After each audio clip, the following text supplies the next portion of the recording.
Hey guys, my name's Václav, a high performance coach, and today I want to talk to you about a very interesting topic, which is what to do on those days when you don't feel like doing anything.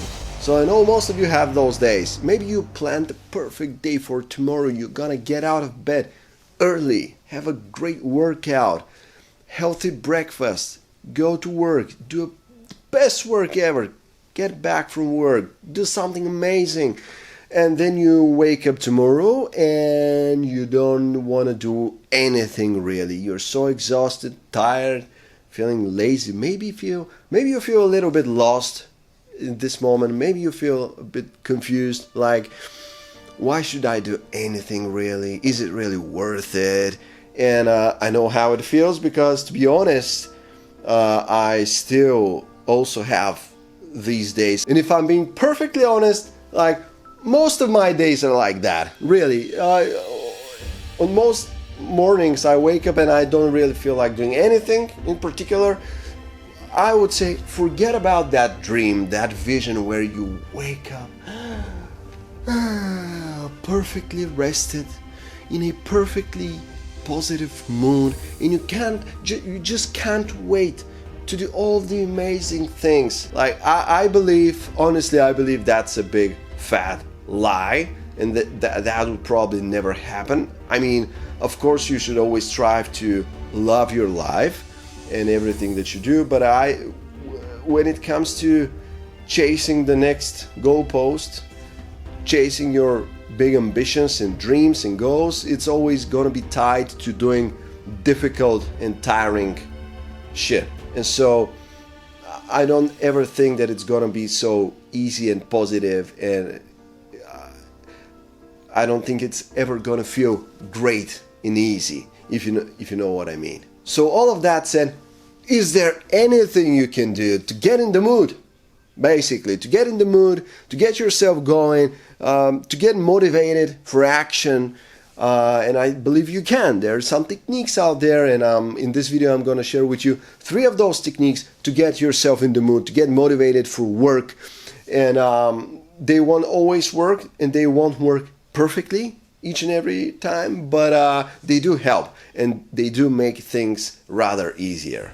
So technique number 1 is, I call it, just show up and be ready for an average performance. So just show up and be ready that what you do, be it a workout, write a document, go to work, go to an appointment, go to a meeting, whatever it is, be prepared that it won't be amazing. Like, your performance won't be amazing, but most of the time, like almost always, showing up and doing an average job out of your task is going to be way better than not doing it at all.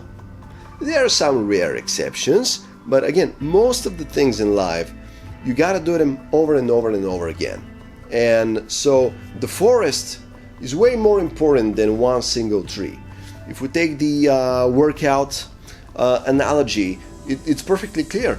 If you have the one perfect workout, you accomplish it, it's great, you're just crushing it, it's got to do almost nothing for you, nothing for your body. But if you do a large series of workouts, then you've got to see results. And so you're beginning to see how if you just show up and do an average workout, and then again and again and again and again, it all adds up, and it doesn't matter if in this particular workout you did 20% worse, or you did not set a new personal best, or lifted a new 1 rep max, whatever it is. It doesn't matter. The value is way more in just doing it repeatedly, in keeping the habit, in keeping an uninterrupted series of iterations. So it's the same for workouts, but it's the same for pretty much everything else. So that is what I mean when I say just show up and be prepared to do an average job, because most of the time really it is okay. We suffer from this attitude where we think that if something's not great, amazing, best ever that I'm about to do, then I better not do it at all, and that's completely wrong. Most things considered, you actually are way better off if you just do it in a sort of average way once in a while, sure, try to do it great. But and what you'll also find out is that when you begin doing it, when you get into the rhythm of it, you actually do way better than you anticipated, even though you were prepared for a lousy session. So technique number 2 is start small. Start really, really, really small. Keeping with the workout analogy, who wants to get out of bed and lift heavy things? Nobody. Nobody wants to do the deadlift. It's scary, it's big. You want to write a document, a report of some sort. You have a blank page, and it's got to be like 1 or 2 or 3, 5 pages, doesn't matter. It's scary, like it's imposing. You don't know where to start. You don't know exactly how to do it. It's a bit unclear. And so all of this task, all of the project in its entirety may be too big, maybe too complex for you, and that has a discouraging effect. Just like, okay, so I gotta do a workout now. Well, a workout is 5 exercises, 4 sets each, 12 reps each, so it's big. The thought of this one big task, one big thing is discouraging. It doesn't entice you to begin, so to speak. And so that is when the technique of starting small comes in. It means that, so don't worry about the whole thing. Don't think about the full document. Don't think about the full workout. Don't worry about it. Just start with something small, a little first step to get you moving. How you feel before your first set is vastly different from how you feel after your first set. So that is starting small technique in action. It illustrates to you the power of just getting yourself in the rhythm, getting yourself to move, because from there, doing the rest of the job becomes exponentially easier. So you gotta write a report, a full page. Start with one sentence. Okay, so let me just write one sentence, a couple of sentences, just the major, most essential point of what I want to say, and then before you know it, like you're halfway down the page. So the mental trick here is to forget about the whole thing, forget about the big imposing thing, and just focus on the first 1 or 2 little, small, easy steps, and this is what's going to get you in motion.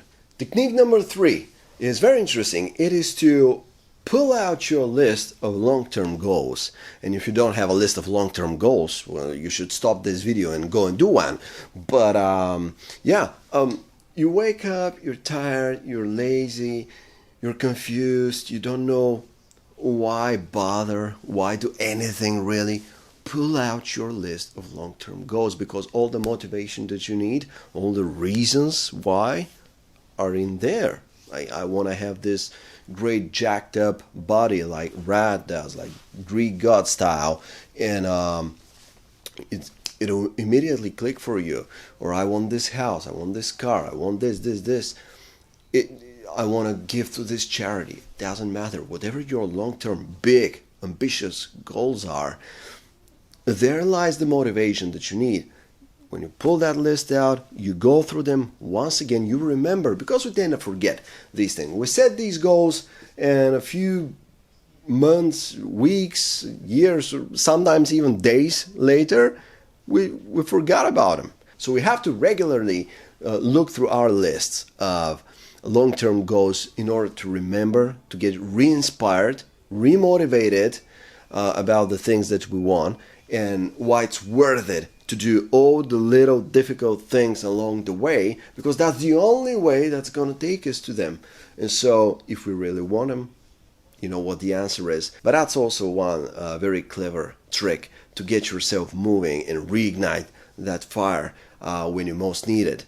And so if you want to learn more about how to manage your time, how to increase your productivity so that you can reach your goals faster, well, come join me at ratslavov.com and book your first coaching session. And you can also book a free coaching call just to see what the opportunities ahead of you are. We're going to chart that map together with you, and hope to see you there. See you in the next video.